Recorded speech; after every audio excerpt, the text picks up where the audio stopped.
ಘಟ್ಟಗಳಲ್ಲಿ ನಿರಂತರ ಮಳೆ ಹಿನ್ನೆಲೆ ನಾರಾಯಣಪುರದ ಬಸವಸಾಗರ ಡ್ಯಾಂಗೆ ಹೊಳಹರಿವು ಹೆಚ್ಚಾಗಿದೆ. ಡ್ಯಾಂನಿಂದ ಕೃಷ್ಣಾ ನದಿಗೆ ಅಪಾರ ಪ್ರಮಾಣದ ನೀರನ್ನ ಬಿಡುಗಡೆ ಮಾಡಿರುವಂತದ್ದು. ಮಹಾರಾಷ್ಟ್ರದ ಪಶ್ಚಿಮ ಘಟ್ಟಗಳಲ್ಲಿ ವರುಣಾರ್ಭಟ ಜೋರಾಗಿದೆ. ಈ ಹಿನ್ನೆಲೆಯಲ್ಲಿ ನಾರಾಯಣಪುರದ ಬಸವಸಾಗರ ಡ್ಯಾಂಗೆ ಒಳಹರಿವು ಹೆಚ್ಚಾಗಿರುವಂತದ್ದು.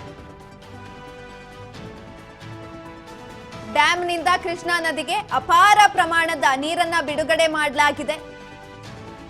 ಒಳಹರಿವು ಹೆಚ್ಚಾದ ಹಿನ್ನೆಲೆಯಲ್ಲಿ ಕೃಷ್ಣಾ ನದಿಗೆ ಅಪಾರ ಪ್ರಮಾಣದ ನೀರನ್ನ ಬಿಟ್ಟಿರುವಂತದ್ದು.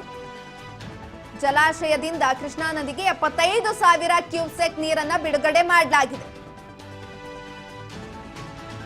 ನಿರಂತರ ಮಳೆಯಾಗುತ್ತಿರುವ ಹಿನ್ನೆಲೆಯಲ್ಲಿ ಒಳಹರಿವು ಹೆಚ್ಚಳ ಆಗಿದೆ. ಈ ಹಿನ್ನೆಲೆಯಲ್ಲಿ ಇದೀಗ ನೀರನ್ನ ಬಿಟ್ಟಿರುವಂತದ್ದು. ಈ ಬಗ್ಗೆ ಹೆಚ್ಚಿನ ಮಾಹಿತಿಯನ್ನ ಕೊಡ್ತಾ ಹೋಗ್ತಾರೆ ನಮ್ಮ ಪ್ರತಿನಿಧಿ ಬಸವನಗೌಡ ಪಾಟೀಲ್. ಬಸವನಗೌಡ ಪಾಟೀಲ್, ಇದೀಗ ಒಳಹರಿವು ಕೂಡ ಹೆಚ್ಚಾಗಿರುವಂತದ್ದು ಬಸವಸಾಗರ ಡ್ಯಾಂಗೆ. ಡ್ಯಾಂನಿಂದ ಕೃಷ್ಣಾ ನದಿಗೆ ಅಪಾರ ಪ್ರಮಾಣದ ನೀರನ್ನ ಕೂಡ ಬಿಡುಗಡೆ ಮಾಡಲಾಗಿದೆ. ಹೇಗಿದೆ ಅಲ್ಲಿನ ಪರಿಸ್ಥಿತಿ? ಹೆಚ್ಚಿನ ಮಾಹಿತಿ ಕೊಡೋದಾದ್ರೆ.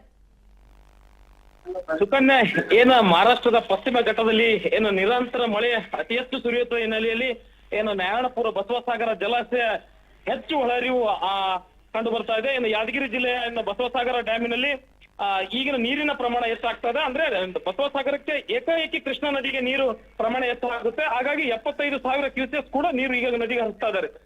ಡ್ಯಾಮ್ನಿಂದ 25 ಕ್ರೆಸ್ಟ್ ಗೇಟ್ಗಳ ಮುಖಾಂತರ ಡ್ಯಾಮಿಗೆ ನೀರು ಹರಿಸಲಾಗ್ತಾ ಇದೆ. ಸುಕನ್ಯಾ, ಬಸವನಗೌಡ ಪಾಟೀಲ್, ಇದೀಗ ಅಲ್ಲಿ ನೀರು ಹೆಚ್ಚಾಗಿರುವ ಹಿನ್ನೆಲೆ ಅಲ್ಲಿನ ಸ್ಥಳೀಯರಿಗೆ ಏನಾದ್ರೂ ಆತಂಕ ಸೃಷ್ಟಿ ಆಗ್ತಾ ಇದೆಯಾ ಅಂತ? ಯಾಕಂದ್ರೆ ನೀರು ಅಂತ ಅಂದ್ರೆ ಎಲ್ಲಿಗೂ ಕೂಡ ಭಯ ಇರುತ್ತೆ. ಈ ಹಿನ್ನೆಲೆಯಲ್ಲಿ ಆತಂಕ ಎದುರು ಆಗ್ತಿದ್ಯಾ ಅಂತ? ಸುಕನ್ಯಾ, ಏನು ಪ್ರತಿ ವರ್ಷ ಅಂದ್ರೆ ಮಳೆ ಪಶ್ಚಿಮ ಘಟ್ಟದಲ್ಲಿ ಯಾವ ರೀತಿ ಮಳೆ ಹೆಚ್ಚಾಗುತ್ತೆ ಹಾಗಾಗಿ ಬಸವಸಾಗರ ಅಷ್ಟೇ ಭರ್ತಿ ಆಗ್ತಾ ಹೋಗ್ತಿರುತ್ತೆ. ಆ ಡ್ಯಾಮಿನ ನೀರಿನ ಮಟ್ಟ ಹೆಚ್ಚಾದಾಗ ನದಿಗೆ ಏಕಾಏಕಿ ನೀರು ಹರಿಸಲಾಗುತ್ತೆ. ಹಾಗಾಗಿ ಆ ಸುತ್ತಮುತ್ತಿನ ನದಿ ತೀರದ ಗ್ರಾಮಗಳಿಗೆ ಜೀವ ಆತಂಕ ಇದೆ. ಹಾಗಾಗಿ ಜಿಲ್ಲಾಡಳಿತ ಆ ಗ್ರಾಮಗಳಿಗೆ ಮುನ್ನೆಚ್ಚರಿಕೆ ಕೂಡ ನೀಡ್ತಾ ಇದ್ದಾರೆ. ಹಾಗಾಗಿ ಜಾನುವಾರುಗಳು ಹಾಗೂ ಸಾರ್ವಜನಿಕರಿಗೆ ನದಿ ತೀರಕ್ಕೆ ಹೋಗದಂತೆ ಈಗಾಗಲೇ ಜಿಲ್ಲಾಧಿಕಾರಿಗಳು ಕೂಡ ಸೂಚನೆ ನೀಡಿದ್ದಾರೆ. ಜಿಲ್ಲಾಡಳಿತ ಯಾವೆಲ್ಲ ಕ್ರಮಗಳನ್ನ ತೆಗೆದುಕೊಂಡಿದೆ ಬಸವನಗೌಡ ಪಾಟೀಲ್? ಸುಕನ್ಯಾ, ಏನು ಮುನ್ನೆಚ್ಚರಿಕವಾಗಿ ನದಿ ತೀರಕ್ಕೆ ತೆರಳದಂತೆ ಈಗಾಗಲೇ ನೋಡಲ್ ಆಫೀಸರ್ಗಳ ಮುಖಾಂತರನು ಕೂಡ ಸಾರ್ವಜನಿಕರಿಗೆ ತಿಳಿ ಹೇಳಲಾಗ್ತಾ ಇದೆ. ಜಾನುವಾರುಗಳು ಮತ್ತು ಸಾರ್ವಜನಿಕರು ನದಿ ತೀರಕ್ಕೆ ಹೋಗದಂತೆ ಹಾಗೂ ಮೀನುಗಾರರು ಹುಚ್ಚು ಸಾಹಸವನ್ನು ಹಿಡಿದುಕೊಂಡು ಮೀನು ಹಿಡಿಯಲು ಡ್ಯಾಮಿಗೆ ಮೀನು ಹಿಡಿಯಲು ಹೋಗ್ತಾರೆ ಅಂತವರಿಗೆಲ್ಲ ಕೂಡ ಪೊಲೀಸ್ ಇಲಾಖೆ ಮೂಲಕ ತಿಳಿ ಹೇಳ್ತಾ ಮುಂದುವರಿಸ್ತಾ ಇದ್ದಾರೆ ಜಿಲ್ಲಾಡಳಿತ. ಸುಕನ್ಯಾ, ಓಕೆ, ಇವಾಗ ಯಾವೆಲ್ಲ ಕ್ರಮಗಳನ್ನ ತೆಗೆದು ಜನರು ಯಾವ ರೀತಿ ರೆಸ್ಪಾನ್ಸ್ ಮಾಡ್ತಾ ಇದ್ದಾರೆ ಜಿಲ್ಲಾಡಳಿತ ಕ್ರಮಗಳಿಗೆ? ಸುಕನ್ಯಾ, ಸಾಕಷ್ಟು ಬಾರಿ ಜಿಲ್ಲಾಡಳಿತ ಮತ್ತು ಸ್ಥಳೀಯ ಡ್ಯಾಮ್ ಅಧಿಕಾರಿಗಳು ಕೂಡ ಸಾರ್ವಜನಿಕರ ತಿಳಿ ಹೇಳಲು ಮುಂದಾಗ್ತಾ ಇದ್ದಾರೆ. ಆದ್ರೆ ಈ ಮೀನುಗಾರರು ಸಾರ್ವಜನಿಕರು ಮಾತ್ರ ತಮ್ಮ ಹುಚ್ಚು ಸಾಹಸವನ್ನು ಬಿಡ್ತಾ ಇಲ್ಲ.